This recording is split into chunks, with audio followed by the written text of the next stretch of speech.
Ok, je recommence un autre cercle ici. Alors, ici, je vais procéder un peu différemment.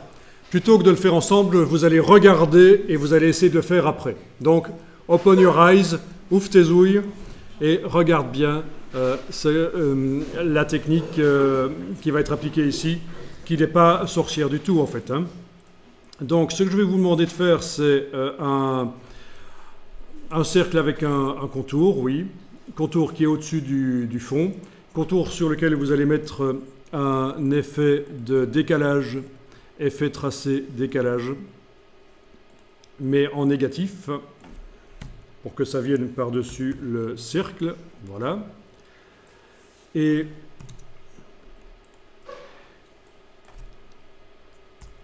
en plus de l'effet de décalage, vous allez mettre une ombre portée uniquement sur le contour pour qu'on ait l'impression que c'est comme un petit cerceau métallique là au-dessus du cercle. Donc peut-être que je vais aller modifier un peu ici la couleur, oui. Et toujours sur le contour, effet spécial, ombre portée, aperçu, voilà. Modifier un peu ici le décalage, je vais mettre 1 et 1, voilà.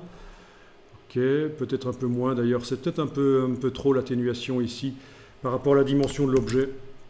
Voilà, 0,5, 40% d'ombre, c'est pas mal. Vous voyez ce genre d'effet en fait, hein, où on a vraiment une ombre portée qui est sous le contour qui a été décalé au-dessus de son fond.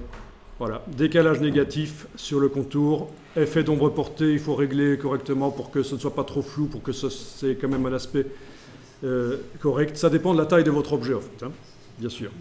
Et voilà un des exemples où travailler avec des objets beaucoup trop petits ou trop grands dans Illustrator posera des problèmes, parce que pour les ombres portées, vous avez vu que ça vient tout de suite avec un décalage de 2,5 mm, et on était quand même déjà assez proche de ce qu'il fallait en fait. Hein.